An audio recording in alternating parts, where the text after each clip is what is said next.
how technology is helping in improving the GDP, how the technology is helping in creating more employment, one should not be scared about it. ये सही बात है, इसमें कोई डरना नहीं चाहिए। मैं आपसे पूर्ण रूप से सहमत हूँ कि टेक्नोलॉजी को जितना अपनाएंगे उतनी ही नौकरियां सामने आती जाएंगी। उपस्थित इस सभागार में in this August gathering, in this August hall, सभी यहाँ पे गणमान्य व्यक्तिगण, मेरे यहाँ पे मेरठ और गाजियाबाद और ग्रेटर नोएडा के मेरे विभाग के सहयोगी कमिश्नर्स, जो भी आंकड़े दिए गए, आंकड़े बहुत दिए गए हैं, तो इसलिए मैं आंकड़ों में फिर मैं नहीं फंसना चाहता। मैं खुद कंफ्यूज्ड हूँ। किसी ने कहा 1,90,000 करोड़ की मार्केट है फर्नीचर की। यहाँ से अभी यंग मैन आए, उन्होंने कहा 3 लाख करोड़ है। और इस समय इंडिया की जो मार्केट एंड इंडिया जो अचीव कर सकता है इंक्लूडिंग एक्सपोर्ट्स, निर्यात के साथ, तो उसका भी बड़ा भारी फिगर दिया गया। 20 टाइम ज़्यादा, तो 20 टाइम ज़्यादा तो 60 लाख करोड़ हो जाएगा, तो भी बहुत ज़्यादा हो जाता है। और मैं कुछ गूगल बाबा को पढ़ने लगा कि भाई गूगल बाबा को समझा दें मुझे। तो गूगल बाबा ने बताया कि आपकी पोटेंशियल जो है वो 13% बढ़ेगा 26 तक की, और वो 65 बिलियन हो जाएगा। Now the figures are in itself mind boggling. तो ये जरूर समझ आ गया कि इसके अंदर स्कोप बहुत है। अब स्कोप जो बहुत है, तो हम लोगों के एक शिक्षा प्रणाली है। We have an education system in this country. The Government of India, under the Prime Minister, we have introduced new education policy, नई नीति भी लेकर आए हैं शिक्षा की। लेकिन उसके अंदर भी बहुत चीजें हैं जो बहुत इम्प्रूवमेंट है, और स्किलिंग के ऊपर बहुत बड़ा एक फोकस दिया गया है। उसका कारण समझना चाहिए।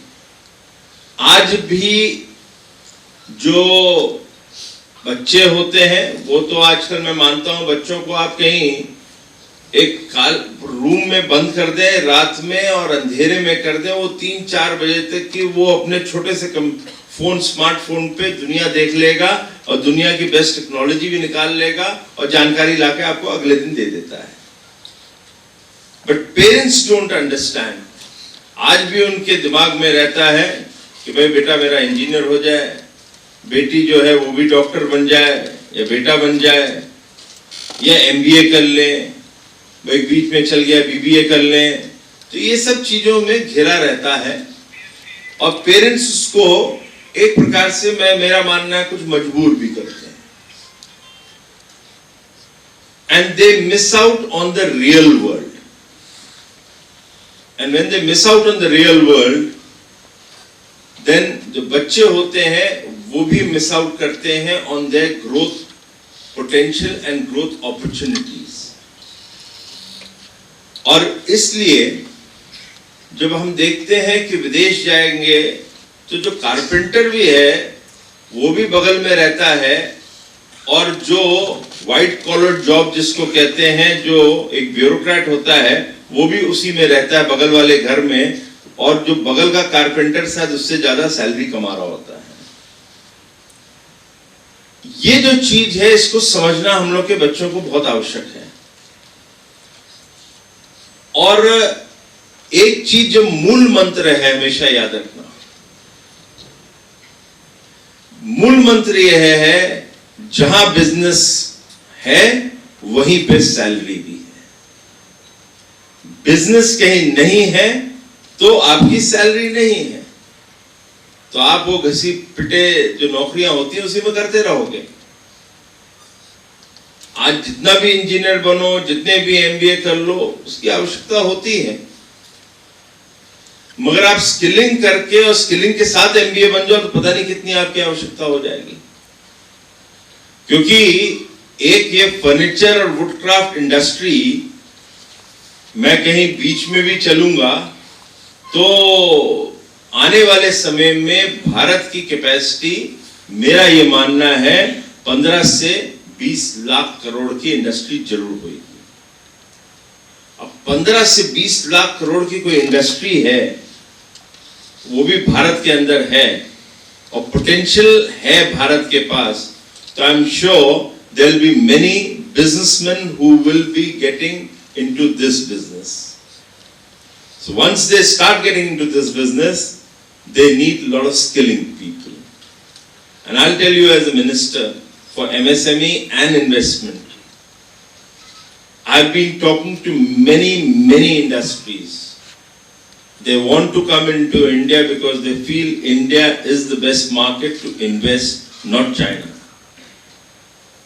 मैं उदाहरण देता हूं आपको, डिफेंस इंडस्ट्री, हम लोग के उत्तर प्रदेश में डिफेंस कॉरिडोर है। अब उस इंडस्ट्री के अंदर जब मैं बात करता हूं बड़ी कंपनियों से, तो वो कहते हैं हमारे पास स्किल तो बताओ कहां से आएगा, from where do I get that skill to produce, let's say even a big missile और a rocket launcher which is of the state of the art. Or let's say we want to make a stealth naval ship, वो कहां से आएगा? क्योंकि हमारे पास उस दिशा में skilling है ही नहीं। Therefore हम लोग उत्तर प्रदेश में I've been in discussion and we have finalized Tatas के साथ और सीमेंस के साथ, जो जर्मनी की कंपनी है siemens, for defence centre of excellence वो लगाएंगे। वो लगभग दोनों के जो प्रोजेक्ट्स हैं, सेंटर ऑफ एक्सीलेंस 700 से 800 करोड़ का दोनों का अलग अलग है। अब उसके अंदर सेंटर ऑफ एक्सीलेंस में जो इंजीनियर्स घूम रहे हैं, वो उसके अंदर जब तक कि सेंटर ऑफ एक्सीलेंस में नहीं काम कर लेंगे, स्किलिंग नहीं ले लेंगे, सर्टिफाइड नहीं हो जाएंगे, उनको वो नौकरी नहीं मिलने वाली बड़ी कंपनियों में। तो अब स्किलिंग की महत्व है जो वो बहुत बढ़ता जा रहा है। Now similarly you take anything, मैं आज आपको बता रहा हूं, अभी इसके बाद I have to, there is a meeting around 3:30, is it the Indian Cellular Electronic Association, they had come to make a presentation to me. वो PwC के साथ कंबाइन करके उन्होंने दिया था कि यूपी के अंदर जो सेलुलर मार्केट है, मोबाइल मार्केट है, और उसके साथ जो इलेक्ट्रॉनिक की हमारी पॉलिसी आई है, उसमें एक्सीलेंट इन्वेस्टमेंट आया है। UP, I mean in UP, Noida and Greater Noida and Yamuna Expressway, we are the hubs now. No more Karnataka, no more Bangalore, no more Hyderabad, and no more Chennai. Vivo, Oppo, Samsung, and many others, they have all started manufacturing here. और उसके अंदर सबसे बड़ा achievement अभी हम लोगों ने किया, वो किया जब लॉकडाउन के पीरियड में, I mean not the lockdown, the Covid के पीरियड में, जब चाइना से इंडस्ट्रीज भाग रही थी, तो सैमसंग की एक एग्जिस्टिंग यूनिट वहीं पे था चाइना के अंदर, और वो जो है वो it's a high and technology. उस हाई एंड टेक्नोलॉजी का मतलब ये हुआ कि वर्ल्ड में वो 3 ही ऐसे प्लांट्स हैं, और वो प्लांट जो है, जो आपके मोबाइल है उसके ऊपर जो डिस्प्ले यूनिट है, वो 3 बनते हैं। 2 उनमें से सैमसंग के हैं, एक वो चाइना में था, वो चाइना से निकलना चाह रहा था, जो ज्योग्राफिकल डिस्टर्बेंसेस हुए। अब वो 5,500 करोड़ का एग्जिस्टिंग लॉक स्टॉक बैरल उनका हम लोग लेकर लास्ट ईयर लेकर आ गए, वो नोएडा में लगा और वो इस साल प्रोडक्शन में आ गए हैं। But for that, to run that, they had to get almost about 200 people who are trained because none of them were available or skilled in India. अब उसके लिए एक अलग से व्यवस्था की जा रही कि जिससे उनकी स्किलिंग हो। तो लगेगा तो बहुत अच्छा है कि 5,500 करोड़ को आ गया तो हम लोग को बड़ी नौकरियां मिलने वाली हैं। वो नौकरियां फिर मिलेंगी नहीं क्योंकि आपके पास वो सर्टिफिकेट नहीं है। तो खाली एक इंजीनियर बनने से या एमबीए करने से आज नौकरियां नहीं आएंगी। Trust me, I am not discouraging, you have to do it. मैं ये अभी भी कह रहा हूँ कि इंजीनियरिंग करिए था ना, तो मुझे अगली दफा आने नहीं देंगे, ये बोलेंगे घर में घुसो मत तुम, यहाँ से एडमिशन बंद करवा रहे हो तुम मेरे यहाँ। तो डॉक्टर ये बनना ही बनना है। अब डॉक्टर भी बनना है तो स्किल आना चाहिए रोबोट के ऊपर काम करने का ना। नहीं आएगा तो आप ऑपरेशन नहीं कर पाओगे, because the next generation of all OTs are going through a robot. तो उसकी स्किलिंग तो सीखनी पड़ेगी हम लोग को।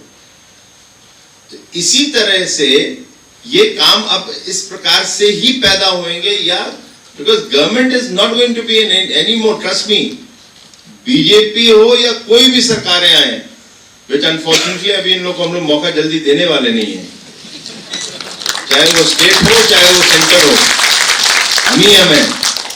लेकिन आने वाले समय में, and I mean it genuinely, कि आने वाले समय में हिंदुस्तान के अंदर कोई भी सरकार आए, वो सरकार अब सरकारी नौकरियां नहीं पैदा करेंगी, उस सरकार के माध्यम से नीतियां बनाएंगी और उसको प्रोत्साहित करेंगी। Will only felicitate. सरकार का काम ही नहीं है साहब। इंडस्ट्री चलाना सरकार का काम है, होटल चलाना सरकार का काम है, बस सर्विस चलाना सरकार का काम रह गया क्या? नहीं साहब, हमारा नहीं है। We need to move out. Policing है, आर डिफेंस है, आपका एक्सचेंज है, फॉरेन एक्सचेंज, ये सब है, नीतियां हैं, विदेश नीति उसमें है। तो कितनी नौकरी रहेंगी? नीति बनाएंगे, उसको जमीन पे लागू करें हम लोग। तो इसलिए ये जो आप लोगों ने जो कार्य शुरू किया है, because as a MSME minister we are putting up 8 woodwork and furniture common facility centers, or you can say clusters. That's my job, and therefore I was so interested in trying to understand, because जब मंत्री हूं तो मैं ये भी नहीं कर सकता कि जो नीचे जो कारीगर है, जिसके पास हुनर है, शिल्पकार है, उस शिल्पकार को मैं कहूं कि भाई आज से मशीन पे काम होगा, तुम्हारे लिए कोई है नहीं। एक तो ये, दूसरा मैं उसके जो हाथ में हुनर है, जो परंपरागत है, मैं सहारनपुर चला जाऊं, उदाहरण के लिए दे रहा हूं, वो 600-700 साल से उसके परिवार में यही काम हो रहा है। उसको मैं कहां छोड़ के जाऊंगा? वो जो उसका जो परंपरागत उद्योग है, उसके पास जो हुनर है, उसको तो मैंने प्रिजर्व करके रखना है। That is not gold, it's platinum for us, because विदेश में कहीं नहीं अवेलेबल है, और उसके लिए मार्केट बनानी है। क्योंकि जो ये मॉड्यूलर बेचेंगे या मशीन कट बेचेंगे, वो बिकेगा 100 रुपए, उसका बिकेगा 1 लाख रुपए का। That is the market I am creating under our brand, हमारे मुख्यमंत्री जी का one district one product called ODOP। अभी मैं दुबई लेके जा रहा हूं अपने सरकार के खर्चे पे 18 जो फर्नीचर बनाने वाले हैं हैंडीक्राफ्ट पे, ऐसे जा रहे हैं, कोई 100 के ऊपर अलग अलग, कोई कपड़ा का है, कोई कुछ का है। मैं 18 only for woodwork I am taking to Dubai, next month लग जाएगा, so that they can showcase the fine art, the craftsmanship they have, and through that now if people want to give order, then I need to work with you all to understand what your machine can do, and we blend together. उसका हुनर, आपकी machine, हम किस प्रकार से दोनों का संगम करवाएं जिससे उसका हुनर बचा रहे, आपके मशीन से प्रोडक्शन बढ़ता रहे। इसी प्रकार से हमारी हर योजना चलती है और जो पैसा होएगा उस क्लस्टर को तैयार करने का, 15 करोड़ तक की एक क्लस्टर तैयार करने के लिए हम लोग आपको अनुदान देंगे, हम लोन नहीं देते हैं। We will give you a grant and we'll create a SPV। आप लोग बनाइए, अपनी एक SPV बनाइए, इसके टर्म्स एंड कंडीशन यहाँ पे हमारे अधिकारी गण बैठे हैं, वो बताएंगे। उस SPV के माध्यम से then you run it, government will not be involved at all, will not come and ask you. Yes, we will only ask you whether the money has been utilized properly and not siphoned off। वो जो करेंगे उस पे audit करेंगे, तो उतना हमारा role रहेगा। And for example, just to give you another example, IKEA को हम लोग लेकर आए नोएडा में, उनका 4,800 करोड़ का इन्वेस्टमेंट करवाया, मैं ही नेगोशिएट कर रहा था उसको।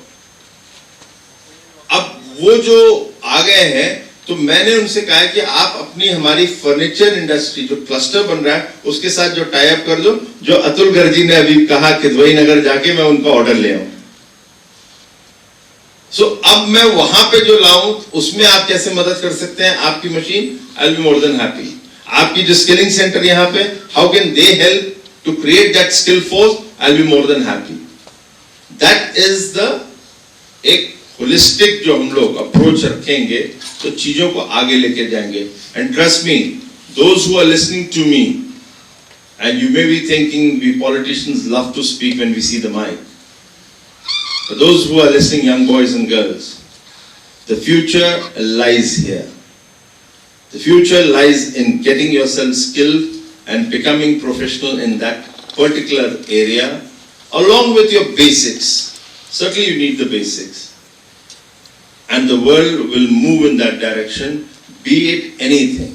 If you want to get into a apparel business, garment के काम करना चाहते हैं, आप प्रोफेशनल नहीं बनोगे उस तरफ। हम जरी जरदोसी को किस तरह से और फाइन आर्ट्स बना सकते हैं, वो हमारा काम है। गवर्नमेंट वहां काम कर रही है और मदद कर रही है समय। मगर आपने सोचा कि हमने खाली एक अप्रैल की गारमेंट बनाने की एक फैक्ट्री लगा दी, तो ये मान लेना आप मार्केट से आउट हो सीधे। मगर उसके अंदर आपने देखा कि हमने खाली चिकन करी या जरी जरदोसी का काम करना है, उस फाइन आर्ट के अंदर फिर हमारी मशीन कैसे इसको प्रोडक्शन और अच्छा कर सकती है, वहां पे आपने अपने आप को ट्रेन कर लिया, then you have the market to yourself. तो I again congratulate Atul Garg ji, आपको और आपके इंस्टीट्यूशन को।